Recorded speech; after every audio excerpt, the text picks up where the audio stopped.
that they've been doing like work on the trees. They've been tree trimming outside my house today. I was actually going to cancel class about a half hour ago because it was just so loud I didn't think I'd be able to do class. But they stopped at like 2:45. But I just heard the chainsaw start up again. So anyway, if you're having trouble hearing, let me know. Maybe we can postpone this, or maybe I can do a video or something some other time. But let me know if the noise gets too much. They're not doing it yet, but you might hear it in a second. Okay, so we're going to talk about solving this wave equation. We've been working up to this. This is the wave equation that we formulated probably 2 class periods ago. And then we took a little bit of a side tour of ordinary differential equations, because in order to solve this equation, this wave equation right here, excuse me, we need some ODEs. And so remember, this is like another way to write this would be UTT, so 2 time derivatives, equals the wave speed, which we call c squared, times UXX, so 2 spatial derivatives. And we're talking about the 1D wave equation right now, which means that the x is just like x1. Like we're just in R1 right now, not in R2 or R3. So when we're thinking about what this looks like, this is like going along the number line instead of going along like 2D space or 3D space. So we can certainly extend it to those bigger spaces, but we're going to start kind of slow here. And again, PDEs is like a really advanced topic that people take entire year-long courses on in graduate school to get good at. So we're just really scratching the surface here is kind of what I'm trying to say. We're just giving you the idea, and hopefully if you're interested in this, you could take some more courses, probably in grad school. Okay, so this is the differential equation we're dealing with. It's a PDE because we have both time and space involved. And then we have boundary conditions, right? So this is what's happening on the boundary. So the interval is 0 to L. And I can see it's 0 to L because this is telling you what happens at the 0 spot. This is what's telling you what happens at the L spot. So that's telling you what happens on the boundaries. And then we're also given some initial conditions. And so this is an initial condition about what's going on in space, right? So at location X at time 0. And so we could think about this as kind of like it would tell us the initial shape of the wave. So we're told like the shape of it at t equals 0 is some shape. Usually this is like some sine or cosine thing, or sometimes it's a piecewise function. And then this is another initial condition, but for the time derivative, right? So it's telling us like what's going on with the time derivative at t equals 0, and it's just telling us that it's not changing, right? It equals 0. But just notice the difference between boundary conditions are at the space places, right? And the initial conditions are at t equals 0, right? This is at t equals 0. So I know like looking at something like that when you first see it is like, wow, there's a lot of stuff going on there. What do those things mean? And so I'm just trying to dissect what each one of those things means and make it seem a little less scary. Please do stop me at any time. Okay, so what we're going to do is we're going to use separation of variables, or at least a sort of a concept of separation of variables. It's going to look a little bit different than what we've seen previously to solve this. And so we are going to use separation of variables, very similar to what we did, but we're in a PDE concept. We're in a partial differential equations. I don't know what the word I'm trying to think of. Not concept, though. Scenario, I guess, or something. Setting is what I'm thinking of. We're in a PDE setting. Anyways, we're going to use separation of variables to solve this. Right, and so we want the solution u, right? So these are time derivatives and spatial derivatives with respect to u, and so we want to find regular u without the spatial derivatives or time derivatives. And so we're going to assume that the solution, and the solution that we're looking for is u of x comma t, we're going to assume that's the product of functions that can be separated. So functions either solely of x and t. In other words, we're going to assume that u has this form. So the solution that we're looking for, u of x comma t, is some function of x's, some spatial function, and some function that relates to time, some time function. And this is what lets us, this is what's going to let us separate it, because we're already assuming that it can be separated in some sense, right? And so if we assume that this is the form of our solution, then let's take a couple derivatives of this, because that's what this original function looks like, and see what this ends up looking like after we do that. So this is our function. Then if we take the second derivative of that thing with respect to time, it's only going to apply to the t equation, because that's the only thing that has time in it, right? And so this is going to be I'm sorry, let me rewrite the original equation. So this is the equation, and if this is the solution we have, then we're going to let this become the second derivative with respect to time of the thing we're assuming it looks like. So this separable kind of thing. And then the second derivative with respect to space of the separable thing.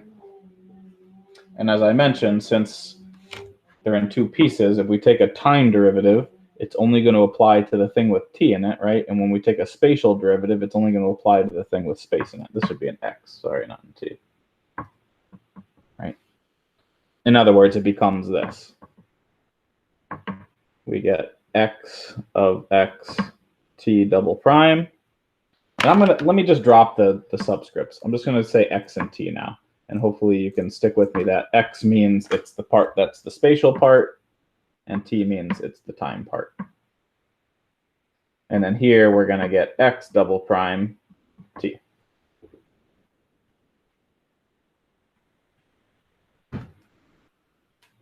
Stop me if that doesn't seem okay.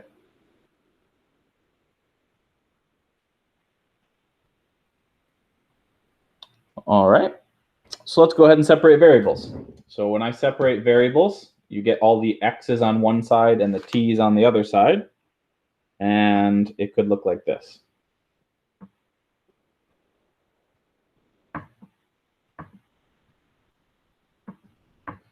So from here to here, what I've done is I have separated variables. I've got the t's together, and I got the x's together. And I brought this t squared over with the t.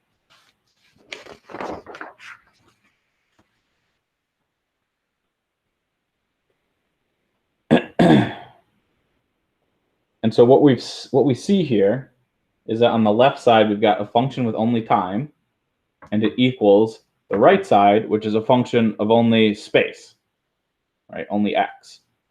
And they're equal to each other. And so we have a thing that's supposed to have a t in it, and it equals something that's supposed to only have an x in it. Well, that means they must neither have a t or an x, right? If there's only t's over here and there's only x's over here and they equal each other, then the only way to make that true is if they're both a constant. Right? So if the left side and the right side are both some constant, this would be satisfied. Otherwise, it doesn't satisfy the assumption that there's only t's and there's only x's on either side. All right, so I'm going to write that down, and hopefully that makes sense. Let me know if it doesn't. So since t is a function of only time, t, and the x is supposed to be a function of only space, or x,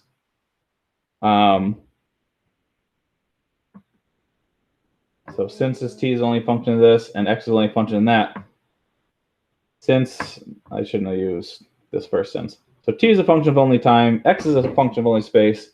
Since they equal each other, that's not clear either. When I say they, I mean that equation, so I'm going to try to be more clear. And since 1 over c squared t double prime over t equals x double prime over x, so we have something with time on one side and something with space on the other side, but they equal each other, they must both be a constant.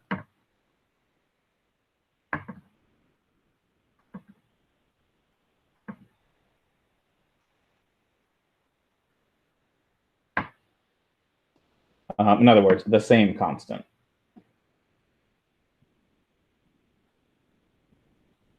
And so in other words, what we can do now is we can take each side of the equation and set it equal to the same constant, and then we'll have ODEs. And that's where we're going to use the theory that we've developed over the last couple of periods.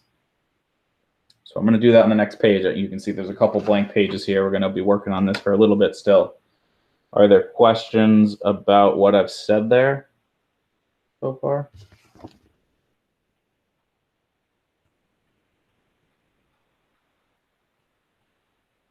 Okay, I'm just going to sort of pause a minute, see if anyone has a question. And if you happen to be writing this down, I'm going to let you do that.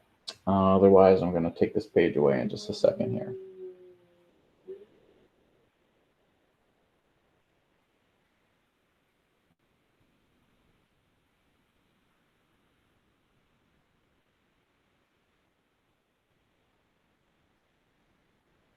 Okay. Seems okay? All right, I'm going to flip the page. What did I do with my other page? There it is.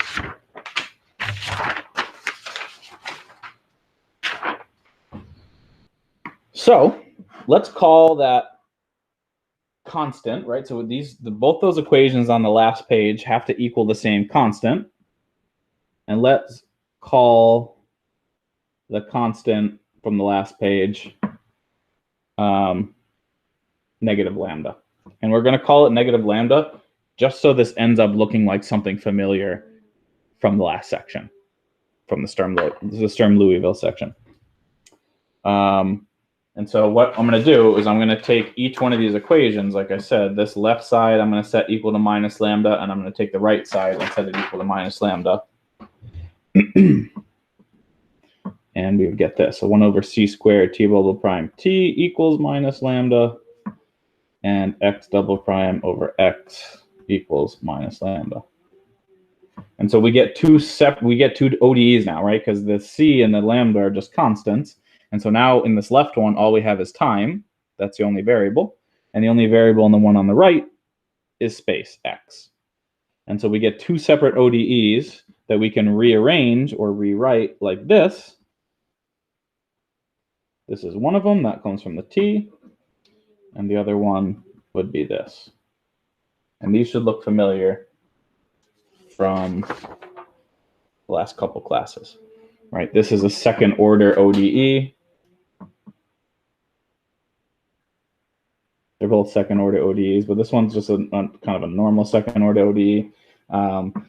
It's not a Liouville problem, Sturm-Liouville problem, because this is a time derivative, and so the boundary conditions don't apply the way the Sturm-Liouville does.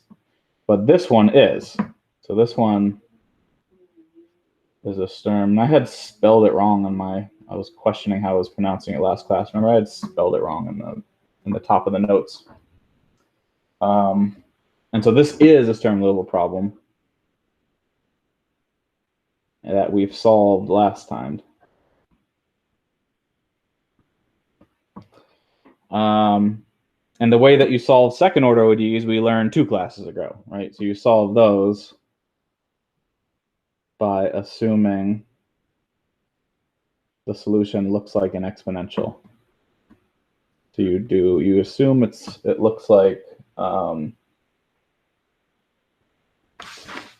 want to get the exact constants right that I've been using. I guess just e to the r2, e to the rt. We assume it's a form of the form e to the rt, and look at the characteristic equation, right? And use lemma 6.1, etc.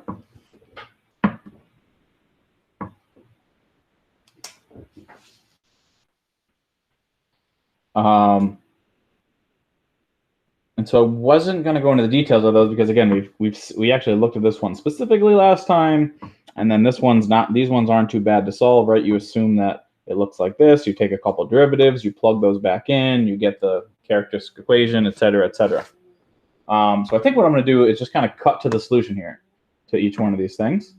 And you can either look back at the notes, or if you wanted me to show you, I can, but something tells me that maybe you're not super interested in that. But maybe let me just go down the page like this, and let me write the solutions to these things. So this is a Sturm-Liouville problem that we solved last time. And what we saw last time is that it has eigenvalue lambda equals n squared pi squared over L squared. And it has eigenfunction, or i.e. solution, sine n pi x over L. And so we get that solution. So this is the solution to the spatial part of the wave equation. And then when we, substitute in e to the RT, do the whole lemma 6.1 thing, the kind of thing that you would be doing in the homework, which is due on Thursday, by the way. Forgot to mention that, but I think you guys are aware of that. When you do all those things like you do in that problem in that homework, you would get two purely imaginary roots, which give you a sine and cosine kind of solution, right? And so when you do that, you end up with this.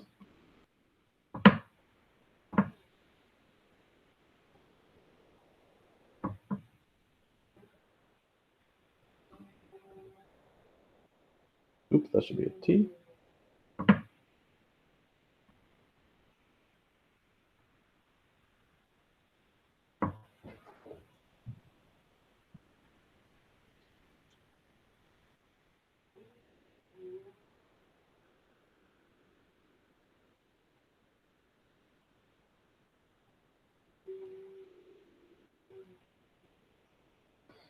And so we have the solutions. So this is like our solution to the T part. This is the solution to the spatial part.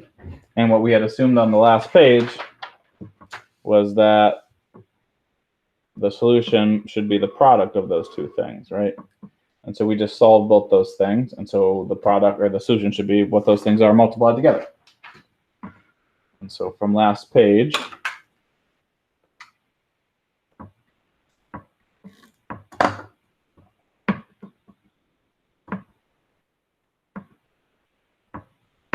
we said that the solution was going to be the product of those things, which is in this case is this.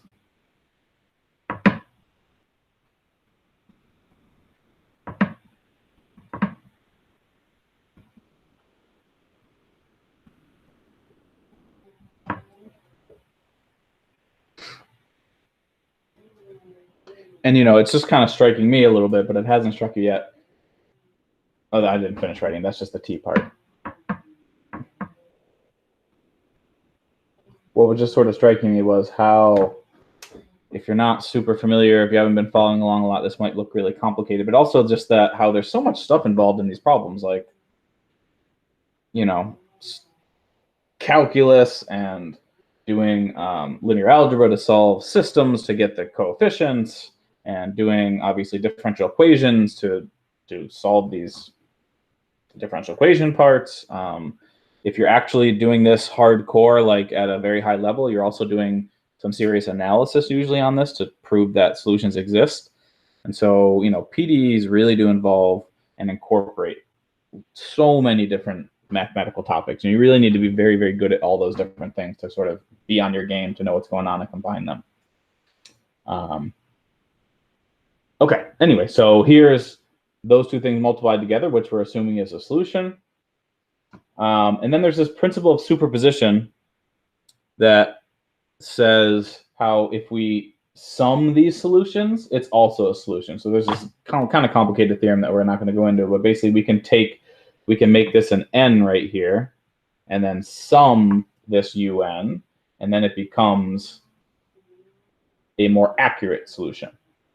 And so I'm going to skip that theorem a little bit and just say by superposition, which is essentially what it does in the book too. We're not really getting into kind of the super details here. So by the principle of superposition, we can take this and do sums of that to get our final solution.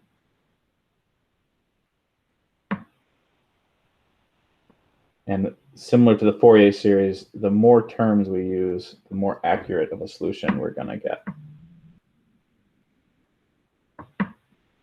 Should give myself a little more room here for this one.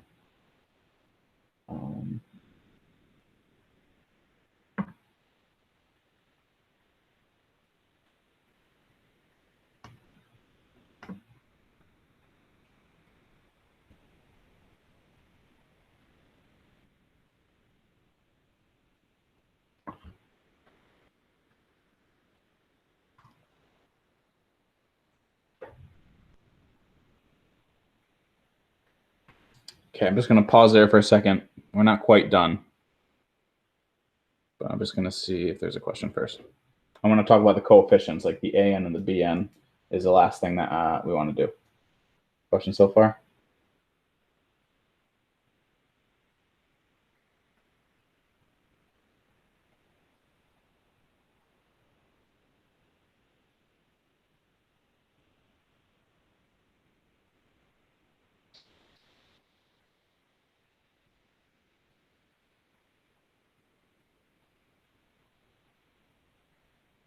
Okay.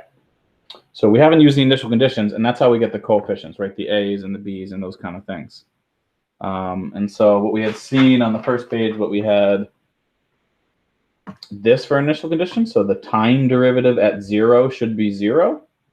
And so we can take a time derivative of this solution and plug in 0 and figure out one of the coefficients there. So using initial conditions, ut of x0 equals 0, we can take a time derivative and plug in 0. And so let's do that. So I'm going to take a time derivative of the thing I just wrote down on the last page. So this is what we're going to do. And I'm going to plug in 0, and it becomes this. So we still have the sum,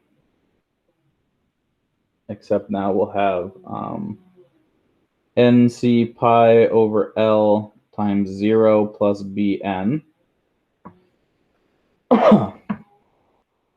sine of n pi x over L. Right, so keep that in mind, like when we took a time derivative of this thing I just wrote down,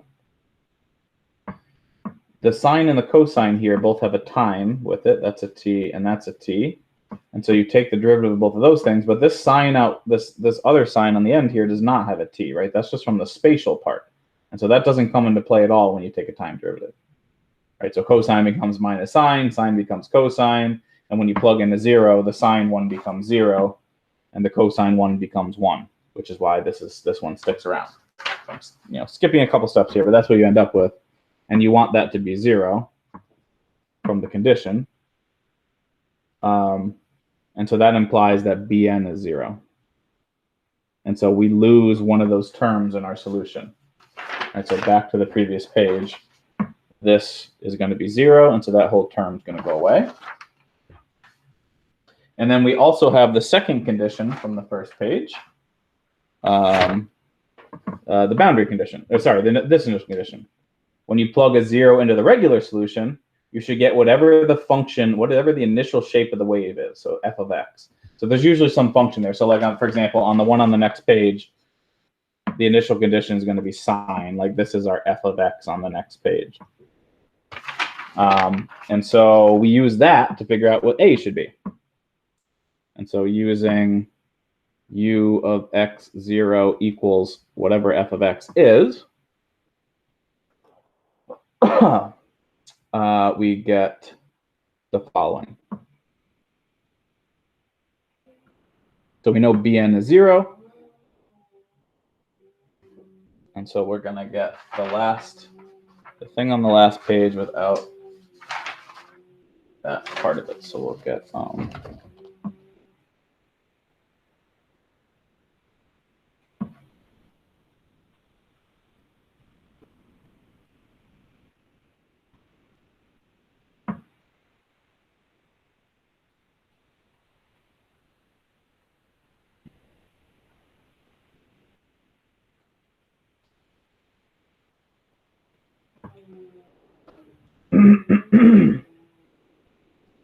right? Except we're plugging in 0, into the cosine, and so this just becomes 1. Maybe I'll just say this equals 1. I forgot to plug the 0 in. And so this goes away, and it's just an times that. So it's just going to be an times this one, because that one just became the number 1.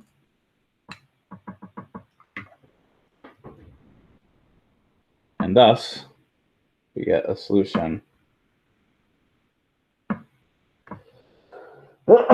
excuse me.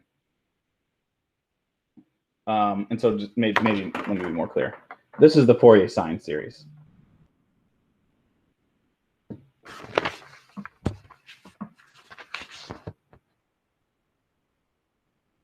The coefficient in there. Coefficient. And so we're going to use for an, right? Like this is literally the definition of what we get for the Fourier series for a sine series, excuse me. And so we know what an should be in that situation, right? And so from that situation, the Fourier sine series, an is this.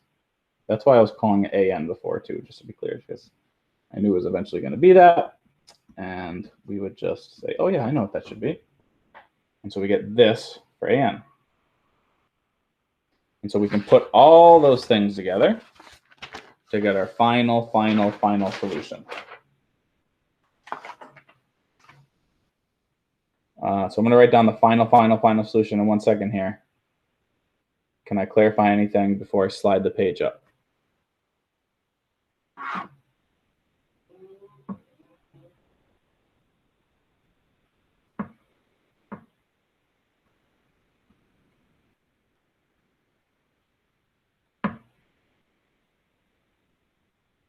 Okay. So I'm going to rewrite the problem. So the solution to the wave equation with this initial condition, this boundary condition, and this initial condition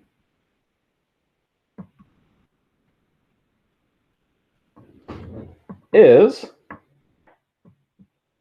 u of xt equals sum n equals 1 to infinity an cosine nc pi over L d sine n pi x over L, where the an part is the coefficient from the sine series.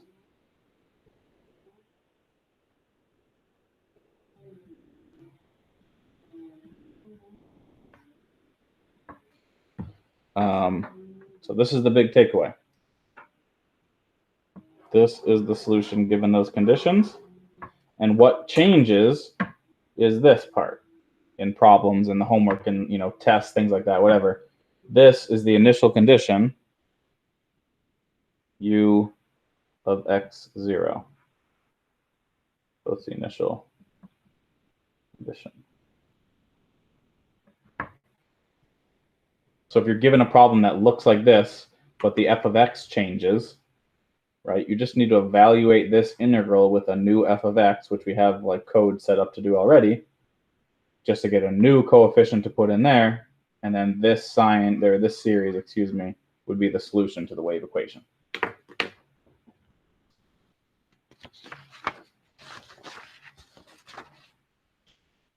Questions? What can I answer about this right now? We're going to look at some Maple in a second.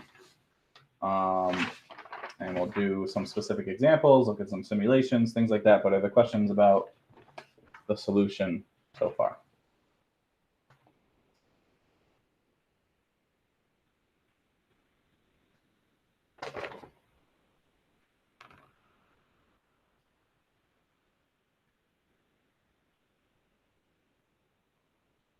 Okay. So let's look at a specific example then.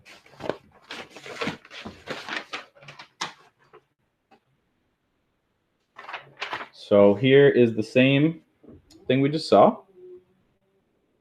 except we have a specific initial condition. All right, so the setup's the exact same. This is the same, this is the same, this is the same, this is different, right? So now we're being told that the initial shape of the wave looks like sine. I remember what we're doing here. We're trying to model this like this motion. Let me do my rubber band thing again. We're trying to model that wave-like motion as it, travels along the rubber band. And so what we're saying here is that the original, like when I did this, when I pull the string, the shape that it starts at looks like sine. So maybe someone pulled the string like this or something, right? If I pull the string like, my hand's in the way, let me try to get out of the way. Maybe if I did that, that kind of looks like sine, and I did this, and then I did that, right? So it's kind of like you pull the rubber band to make it look like sine and release, and what would happen? Well, we know the solution is going to be what we had in the last page. We just need to calculate the AN part. Let's talk about the homework in just a second. Yeah, so it's just slightly different in I can't remember off the top of my head about the homework. Let me just finish this one, and then we can relate this one to the homework.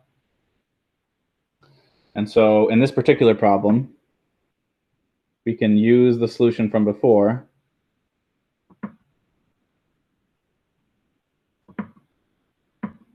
But we need to calculate AN with the f of x being sine. And so I just did this in Maple and played around with it before. Sometimes it's like an easy integral that you don't need a lot of work to do, but this one's actually a little bit tricky, and so I played around with it a little before. But here's what happened. So AN ends up being what we just wrote before.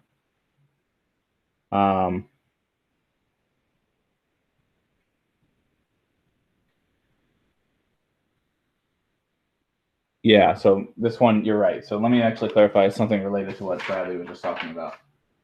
So in the thing we just wrote down before, oh, it's still 0 to L. Yeah. So we're going to 0 to L, 0 to L. Sometimes it goes 0 to pi, in which case L would be pi. So yeah, the homework might be L might be pi. But in this case, it's L. So we'll have 2 over L, integral 0 to L, sine x times sine nx dx. And it turns out I'm trying to relate this to my Maple code now. Did I do this on 0 to pi in the Maple code? I think I did do this from 0 to pi in the Maple code. So just to be consistent with what the Maple code says, let's go ahead and change this L to pi. I apologize about that. Everyone see that? Because then it'll look more like the Maple code.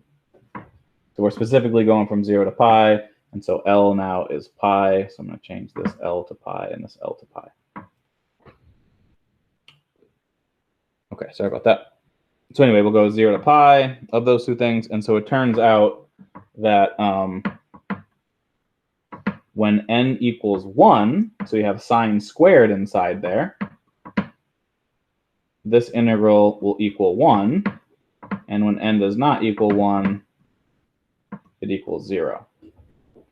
And so we assume then n is 1 in our solution, and AN will then therefore be 1. And so then the final solution to the whole thing is going to be what we have in there, just with a 1 plugged in. Right? And so it's going to be like just sine times cosine. It's just going to be this thing with a 1 plugged in, and a 1 plugged into the n as well. So it'll be 1 times cosine times sine. Pretty simple looking solution there. And you can see this is the t part, right? This is a function of t that's telling you how things are changing as time changes. This tells you how things are changing as x changes. When you multiply together, it gives you the solution. All right, I'm going to flip over to Maple here if there aren't questions about this. Can I answer a question about this one so far? And let me peek at the homework too to maybe relate it to that one quick here.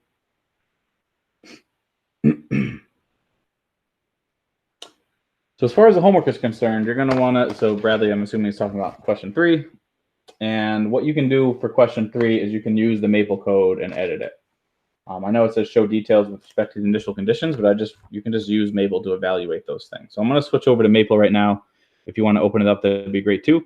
You can open up the code called wave equation. And you're welcome to open up Wave 2D as well, but that's just going to be something that we'll look at quickly at the end. The first thing we're going to look at is just wave equation. All right, let me share my screen here.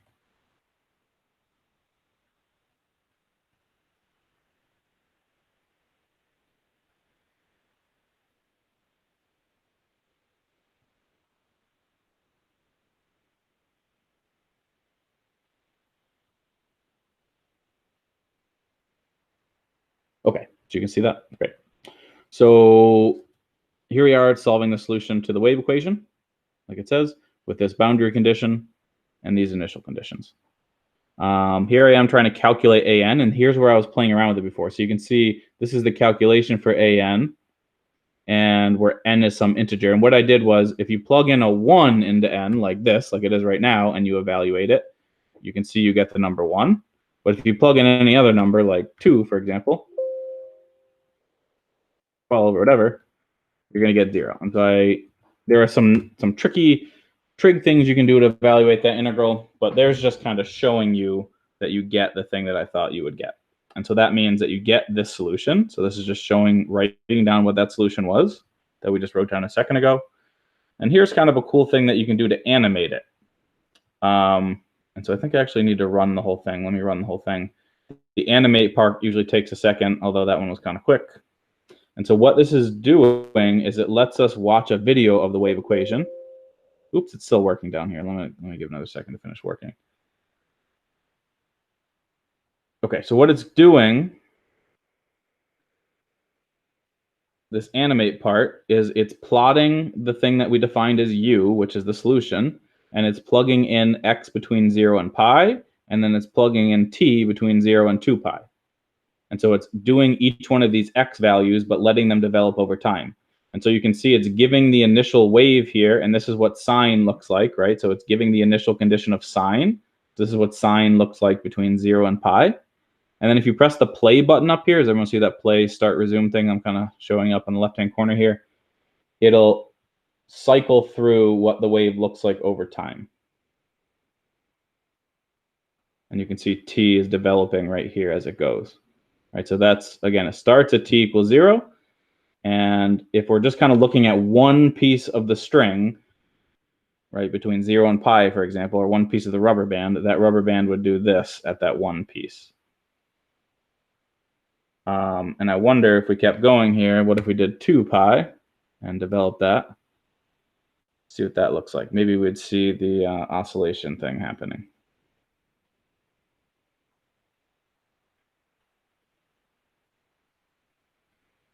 It does take a minute to run because it's plugging in lots of different things into different things. This is the, one of the reasons that Maple's not the best, is it takes a little long time to evaluate relatively simple things sometimes, where other programs might do that a little bit quicker. But it does have,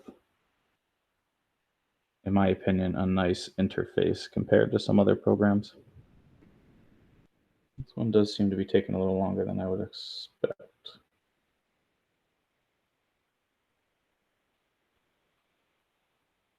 I'll try to stop that and do it again.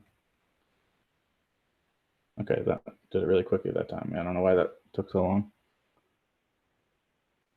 So here it is again, but now we're looking at a bigger piece of it. And you can see if you run that, right, it's doing the wave thing. That's like a larger piece of the string doing the wave thing. And you could create, some huge piece if you wanted. So let me symbol there. I guess I can't.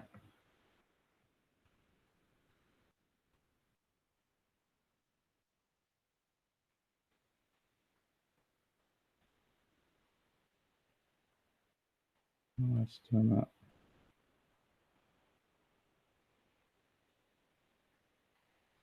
There, now that we looked at this big piece, we can really see the wave do its thing.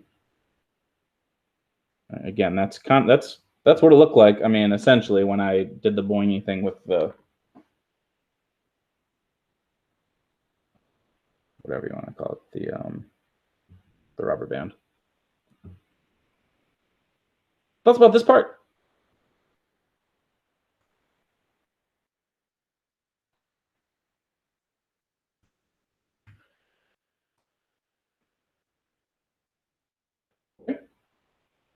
Now, the initial condition can change, right? And so this looks more like the homework problem, right? So now we're giving a different initial condition.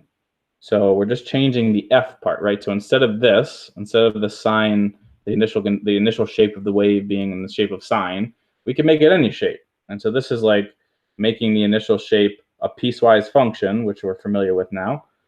And this piecewise function as defined like this would look like this. So it's more of like a jagged thing. Instead of having like a sine, cosine, smooth hump kind of thing, it's like we're starting out with this jagged looking thing, like we're pulling the rubber band really, really hard up to one side and making a kind of like a corner instead of a rounded thing, right? But it has the same solution. You just have to adjust for the new f. And so we would recalculate the new an, right? So here's the calculating an again, but just having our new f in there.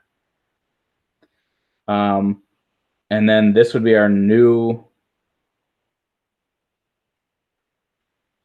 function. And we could do another animate thing. Oh, that was the thing that was taking a long time. So let me rerun it again and let it finish. And we could see the same kind of thing happening again, just with different initial conditions. So, basically what's happening is the shape of the wave is sort of going to change at the same rate or whatever, the same dynamics, but the way that it starts, the way that the shape starts is what's going to really decide what the dynamics look like. Okay, so let's watch this one develop over time then. This one looks more like this.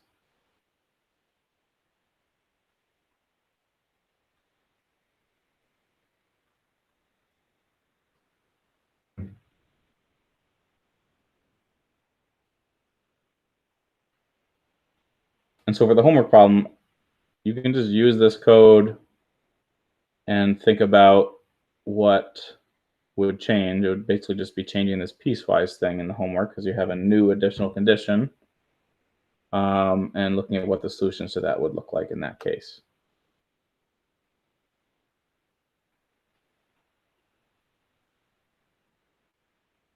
Can I answer questions about this code or anything in here?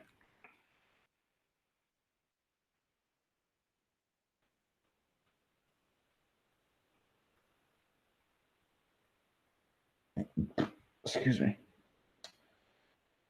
Okay, the last thing I just want to show you is the 2D wave one, which is going well beyond the scope of the class, but everything in the first one, everything we've done today is all one-dimensional, right? The spatial component of these graphs is just 1D. It's just side to side. Well, if we do 2D,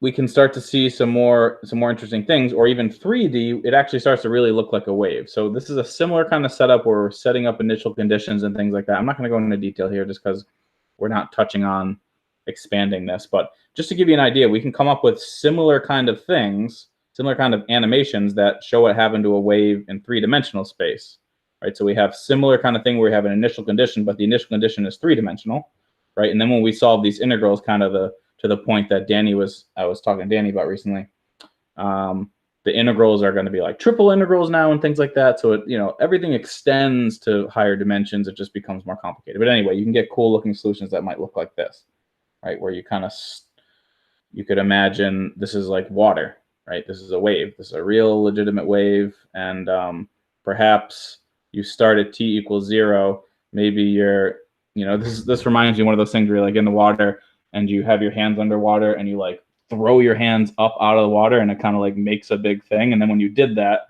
it might make a peak that looks like this, right? So that would be the initial conditions. Just imagine your hand like just thrusting out of the water like that. And then when you let the water sort of go back down and do its thing, it might do that, right? And sort of ripple out each side. There's going to be sort of sub ripples and things like that. But it's all dependent upon the initial conditions and some of those parameters in there, like wave speed, for example. All right. Any thoughts about that stuff?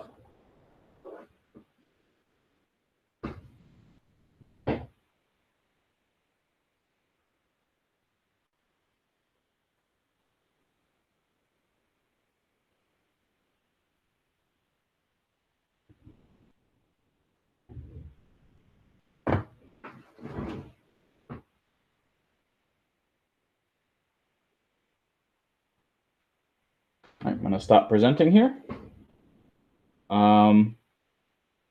And so I'm just going to add just a couple notes to this last page here. I meant to add these notes before we went over here, which was animation of the wave equation, see the maple code, and then also see maple code for this one.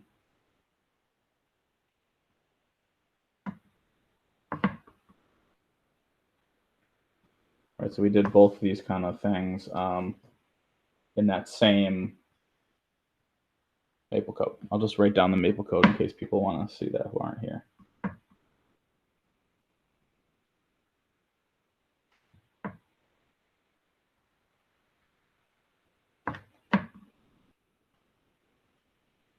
Any thoughts or questions?